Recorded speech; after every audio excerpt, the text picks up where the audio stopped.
Hola, me presento, mi nombre es Constanza Chamorro y en esta presentación voy a presentar, valga la redundancia, mi evaluación 2 del ramo de Historia. Bueno, ¿cuáles son los temas a tratar o contenidos en esta presentación? En esta presentación principalmente vamos a abordar 4 textos relacionados al conquistador español, la mentalidad renacentista, la cristianidad en crisis, ¿verdad? Las oportunidades y estrategias de la manumisión de los esclavos negros y mulatos y la evolución de la población mapuche. Vamos a analizar principalmente estos textos y vamos a tratar de darle contraste, ¿verdad?, con algunas fuentes, ¿verdad?, que me permitan apoyar, ¿verdad?, estos textos, refutarlos o complementarlos.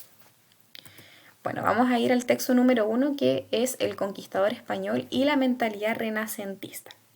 Este texto, ¿verdad?, se basa principalmente en la tesis que el conquistador español en este periodo se va a encontrar en una dualidad, puesto que aún posee aspectos de la mentalidad de la época medieval y la renovación de la época renacentista. Me gustaría destacar que este texto nos relata cómo la mentalidad de la época medieval va a impactar y va a influir en lo que es la época renacentista y la mentalidad renacentista que finalmente va a influir en el conquistador. ¿Ya? Es por ello, ¿verdad?, que destaqué 2 citas que me parecen muy relevantes. Una hace referencia a lo que fue la época medieval. De por sí fue una época de bastante crisis, tanto económica, política y social. Había mucha peste, había mucha muerte, por lo que la gente igual vivía muy en base como al miedo. ¿Ya? Estaba esta percepción también como del castigo, ¿verdad? De que Dios nos manda esto porque somos pecadores, porque no somos buenas personas. Y es por ello, ¿verdad?, que esta cita más o menos refleja más o menos los planteamientos que estoy proponiendo. Dice: ambos siglos encierran una época histórica de enorme pesimismo y de una depresión constante por el hecho de vivir siempre bajo de la pertinaz acción de las pestes, violencia, sequía e inseguridad. Es una época melancólica, una especie de hastío y una sensibilidad abierta a considerarlo lo fugaz de la existencia y el terror y el miedo a la inseguridad. El perder la juventud y la plenitud arrastra la conciencia del temer, ¿verdad? Estaba mucho esta idea de el miedo a la muerte. Recordemos que aquí por las pestes había muy poca población, por lo que la muerte era como algo que le llegaba a todas las personas, no distinguía en clase social, en nada. Si eras hombre o mujer, ¿verdad? La muerte era casi como una certidumbre que te llegara a temprana edad. Y por otro lado, ¿verdad?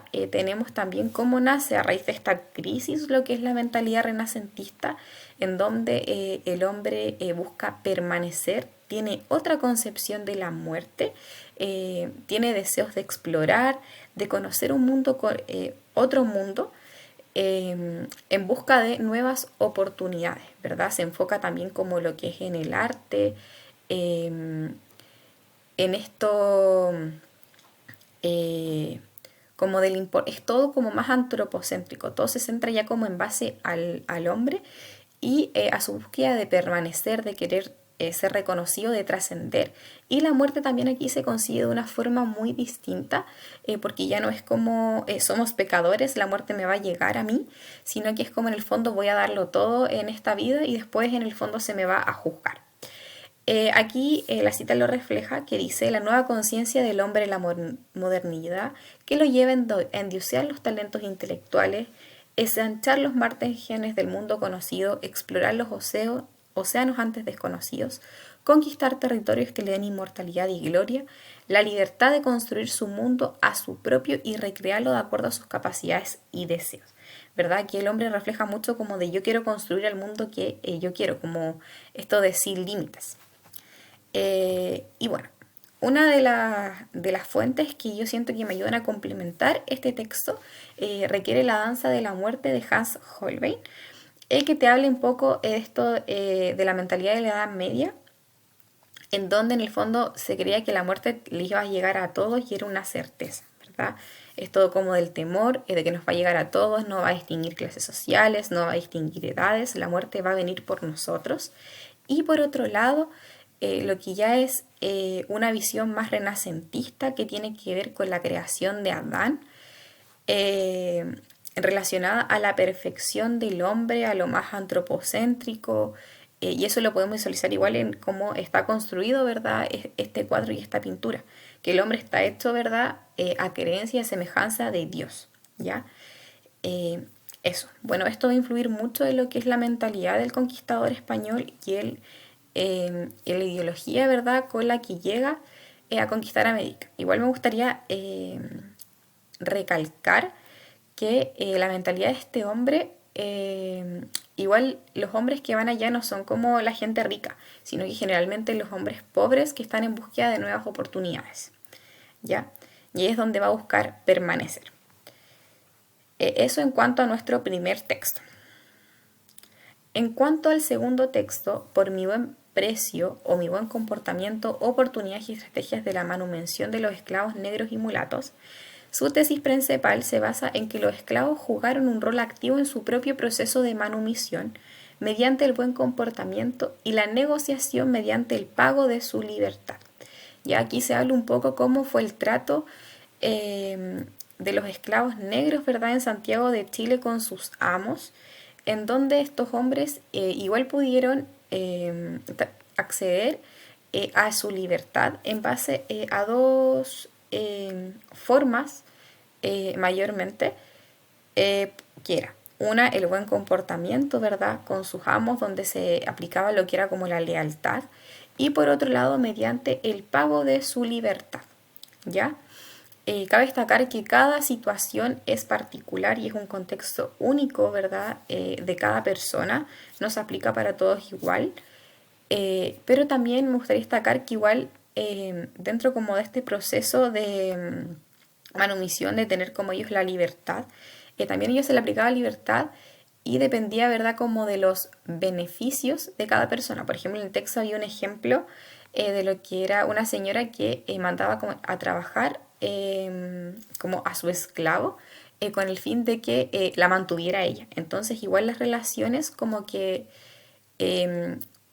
tendían a ser como más horizontales, ¿ya? Eso.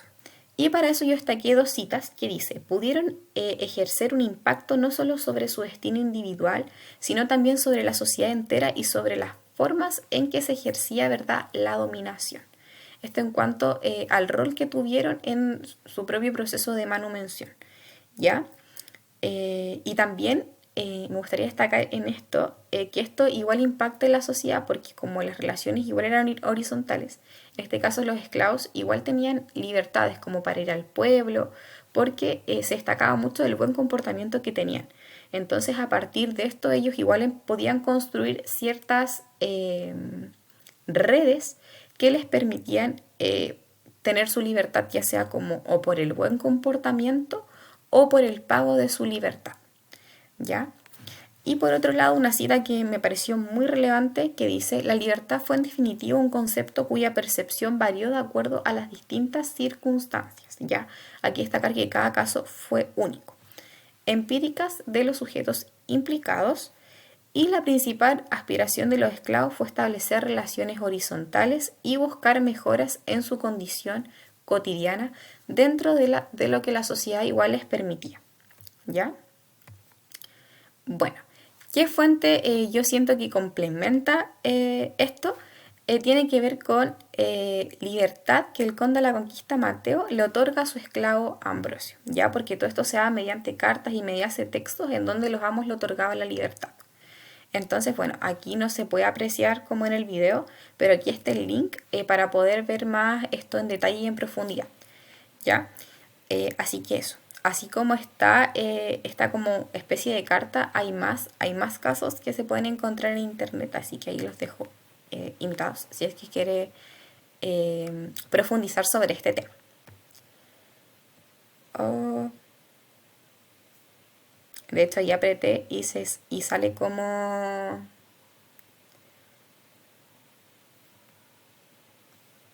se pueden ver estas cartas más en profundidad. De hecho, son súper largas. Eso. Bueno, por otro lado, y siguiendo con el tema anterior, vamos a ver a nuestro último texto que tiene que ver con la cristianidad en crisis. ¿Cuál es la tesis? Dice, las crisis de la cristianidad refleja, es un retroceso al impulso, ¿verdad?, que venía teniendo Occidente. Además, a esto se le va a complementar transformaciones políticas, económicas, sociales e intelectuales. Y aquí destacar que más que con transformaciones, yo diría que algo que impactó en la cristianidad fue la crisis en estos aspectos político, económico, social e intelectual. ¿Ya? Aquí destaqué una cita que tiene que ver más con lo económico, en donde la gente igual ya estaba como, o lo que yo sentía al menos de lo que pude recabar de los textos, como ya cansada. Eh, Sobre todo como en el ámbito económico, político, había mucha muerte también. Entonces, un ejemplo, por ejemplo, en el caso de lo económico, dice, en finanzas las cosas son muy oscuras, suben y bajan y no se sabe qué hacer. Cuando se cree ganar, sucede lo contrario.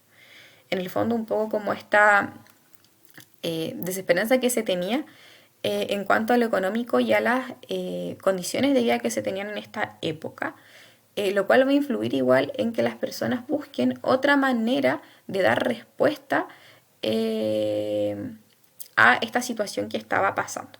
Ya desde el lado más intelectual comienzan a aparecer, ¿verdad?, otras visiones en torno a las creencias que se tenían en esta época. Aquí igual hubieron varios conflictos, sobre todo con la iglesia. Ya, así que eso en cuanto como a la cristianidad en crisis y al impacto que tuvo lo político, lo económico, lo social e intelectual. Y bueno, no dije en el fondo lo que yo había destacado acá. Bueno, aquí está aquí un poco la división que se tenía con esta iglesia a partir de estas imágenes. Por otro lado, aquí igual como la visión de la muerte que se tenía como para reflejar lo que es como la crisis que se vivía en esta época. Y bueno, ¿qué conclusiones pude llegar y qué textos pude vincular? Yo pude vincular en el fondo dos textos, La cristianidad en crisis y El conquistador español y la mentalidad renacentista. Siento que en ambos textos se puede identificar el impacto que tuvo la crisis en la Edad Media, tanto en la mentalidad del conquistador como en la crisis de la cristiandad. Y aquí me gustaría destacar una cita que encontré que dice, se pierde la seguridad personal y colectiva que servían de refugio para todos. Vida y muerte se aproximan entre sí y entran violentamente en la mente del hombre que está en la época. Hay que buscar y encontrar una razón a lo trágico y lo cotidiano, ¿verdad? Y aquí hace referencia en el fondo de buscar nuevas respuestas en torno a estas crisis que está pasando. ¿Qué texto yo pude ver y que creo que refleja muy bien? Es como la danza de la muerte. Siento que en ambos textos reflejan un poco y yo lo asocié como a la muerte en todo sentido, a la muerte en todo lo que era como lo político, lo económico, lo social, como que estaba muy presente en ambos textos y al surgimiento también de esta nueva mentalidad. Y también, ¿verdad?, cómo esto impacta en lo que es la cristiandad y a cómo se percibía también la iglesia y a las nuevas formas de creencias que surgían en la época. Y a cómo también las personas daban respuesta a esto que estaba pasando. Así que eso me pareció como, sentí al menos que la muerte estaba como muy presente en ambos textos, ¿ya? Como en la caída, en la crisis, en el miedo. Así que por eso volví a repetir esta fuente, que yo siento que complementa en el fondo lo que se plantea. Bueno, esa fue mi presentación. Muchas gracias por escuchar y espero que les haya gustado.